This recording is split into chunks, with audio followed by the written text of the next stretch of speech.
Hello students, आज हम करते हैं मोडाल्स। तो शुरू करते हैं बच्चों। मोडाल्स क्या होते हैं? Modals are helping verb, auxiliary verb. क्या होते हैं? ऑक्सिलरी वर्ब और हेल्पिंग वर्ब।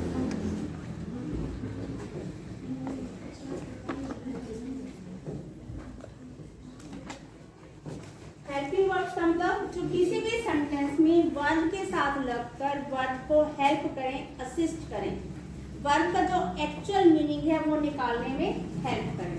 वर्ब यानी क्रिया, हेल्पिंग वर्ब मीन्स सहायक क्रिया। कौन कौन से हैं ये? जैसे make, might, will, shell,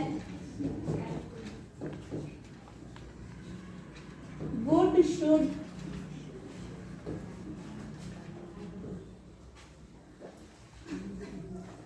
can, could, must, how to,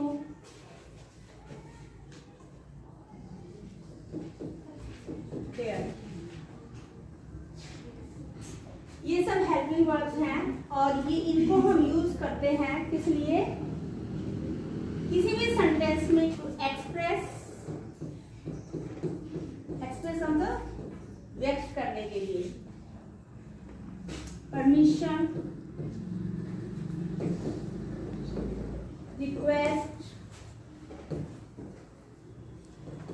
probability,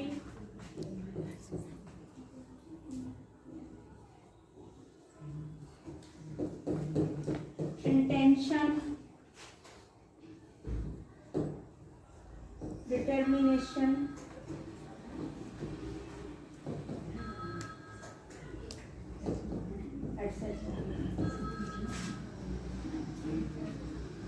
modal study करेंगे। सबसे पहले हम करेंगे विल और शैल। ठीक है, विल और शैल फ्यूचर टेंस में फ्यूचरिटी को दिखाने के लिए, भविष्य काल को दिखाने के लिए यूज करते हैं विल और शैल को।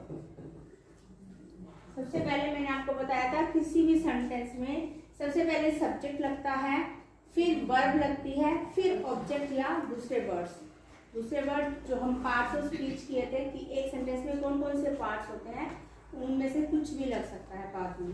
सबसे पहले सब्जेक्ट, फिर वर्ब, फिर ऑब्जेक्ट, एडवर्ब, एडजेक्टिव वगैरह।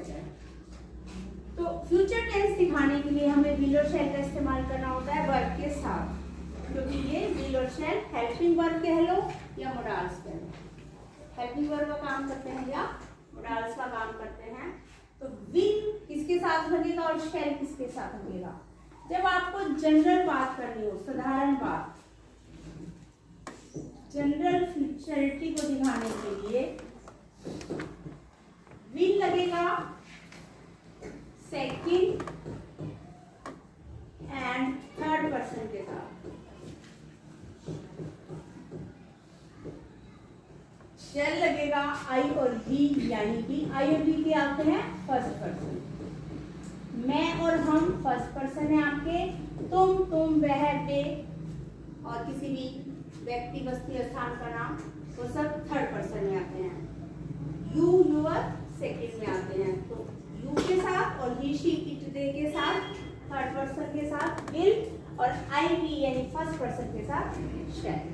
जनरल वाक्य में जैसे आज शाम को मैं तुम्हारे घर आऊँगा, आज मेरी मम्मी खाना नहीं बनाएगी, आज हम पिक्चर देखने नहीं जाएंगे, सिंपल कोई बात करनी हो, साधारण बात करनी हो, आज हम मंदिर जाएंगे,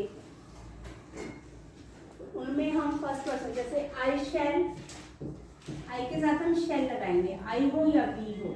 आई shall go to market today, आज मैं शाम को या आज बाजार जाऊंगा। She will, she third person है तो शी के साथ will, she will come to my house, वो मेरे घर आएगी इन द इवनिंग, शाम को।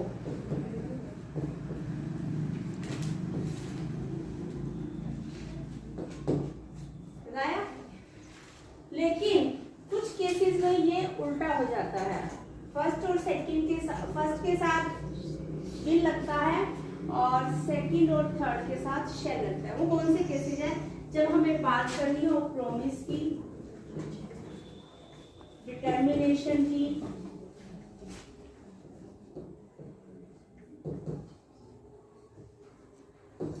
इंटेंशन की,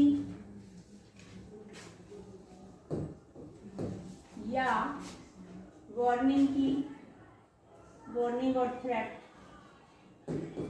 धमकी, चेतावनी देना हो किसी को, तब हम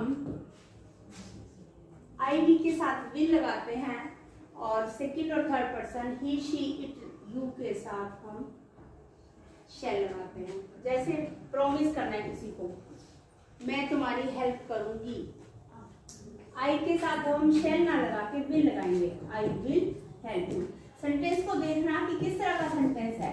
जनरल फ्यूचर टेंस की बात की गई है, या किसी को प्रॉमिस किया गई है, या किसी ने अपना दृढ़ निश्चय जारी किया है, या किसी ने अपनी प्लानिंग जारी की है, या किसी ने किसी को धमकी दी है।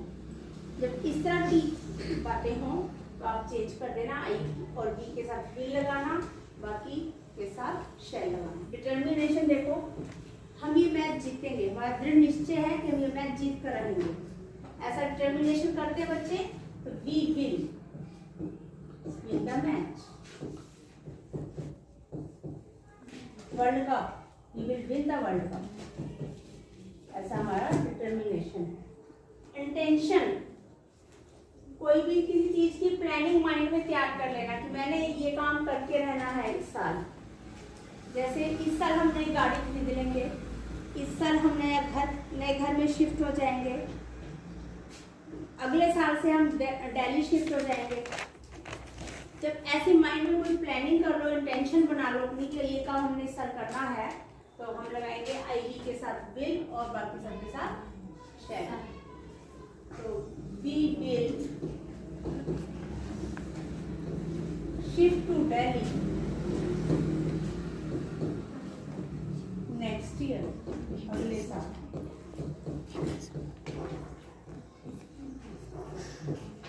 ठीक है। वार्निंग या थ्रेट, किसी को चेतावनी देनी हो, वो तुम्हें पनिश करेगा अगर तुम लेट आए।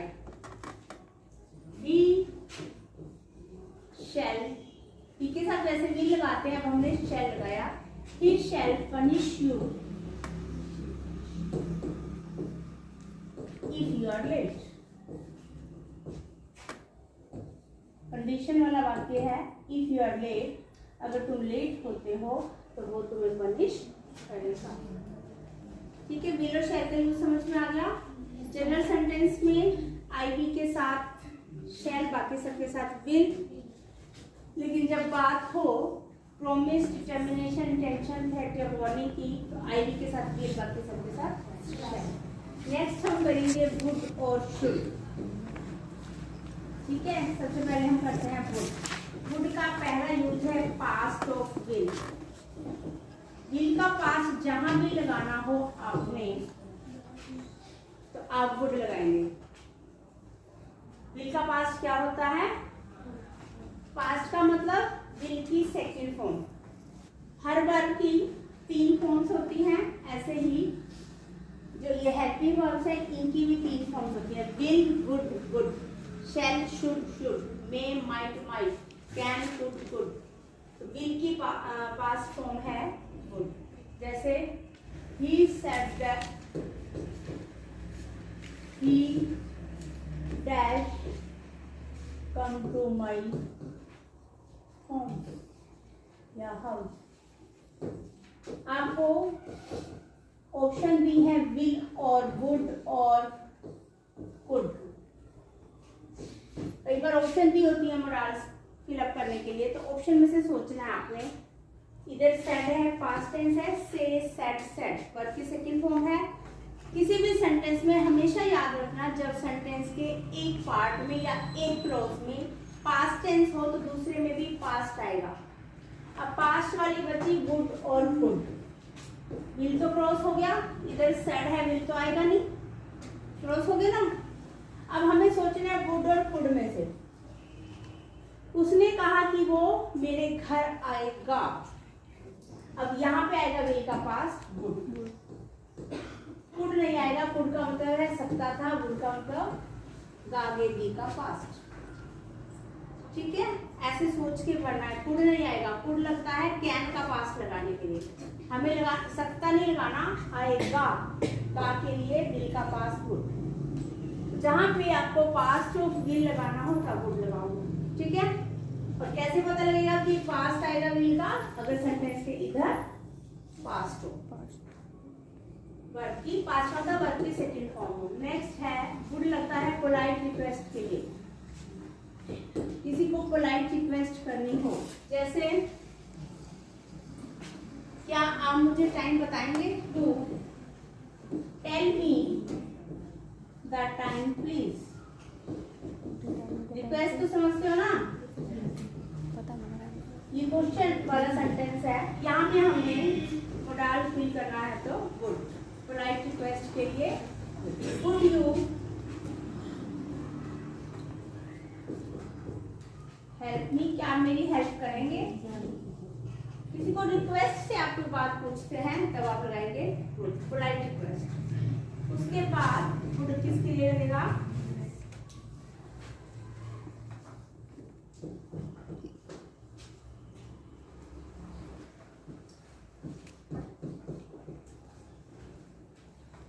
If you work hard,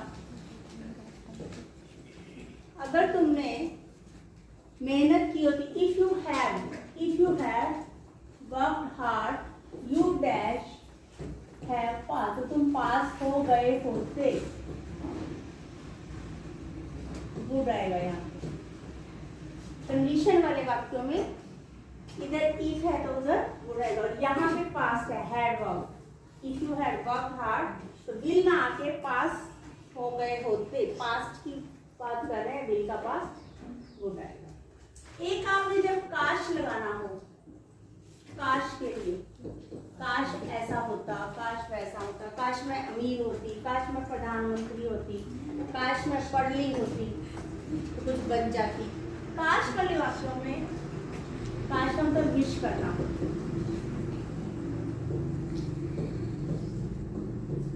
काश के लिए सिर्फ वुड लगता है। काश मैं अमीर होती, dash that I were rich, तो दैट से पहले सिर्फ और सिर्फ वुड लगता है। काश के लिए कुछ और शब्द नहीं है, कोई और मोडाल नहीं है, ओनली एंड ओनली वुड, और ये दैट के साथ लग के काश बनाता है। वुड दैट का मतलब होता है काश। आया समझ में? वुड दैट का मतलब काश मैं अमीर होती, काश मैं सीएम होती, वुड दैट आई वर, काश मैं एक मंत्री होती, would that I were a minister. Next हम करते हैं शुड।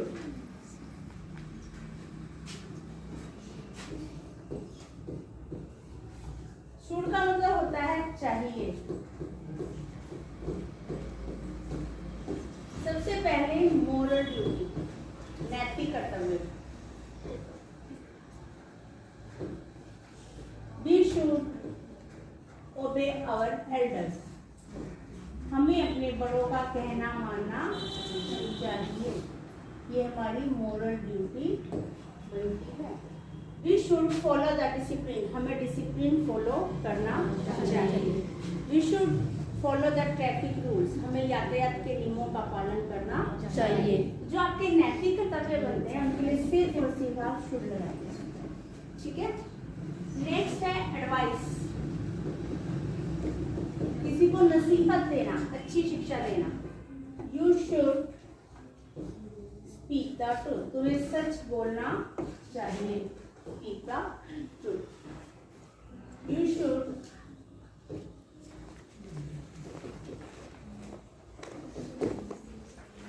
ठीक है, उसके बाद प्रोबेबिलिटी, संभावना।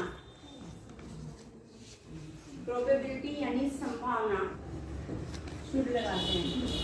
जैसे उसे अब तक यहाँ पहुंच जाना चाहिए, उसके अब तक यहाँ पहुंचने की संभावना थी। शुड पास्ट का है, शैल शुड, शुड पास्ट का है, तो इसको हम चाहिए पास्ट का बनाने के लिए संभावना के लगाएंगे। जैसे उसे अब तक क्या होना चाहिए था, he should be here bye now.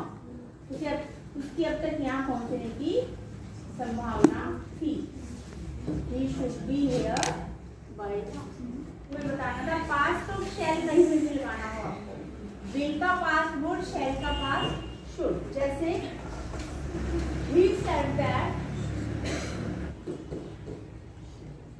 तो बच्चों भी आप इनकी मोडाल्स की एक्सरसाइज की प्रैक्टिस कीजिए, और आपको अगर मेरी वीडियो अच्छी लगी है तो मेरे चैनल को सब्सक्राइब करें और वीडियो को लाइक व शेयर करें। Thank you.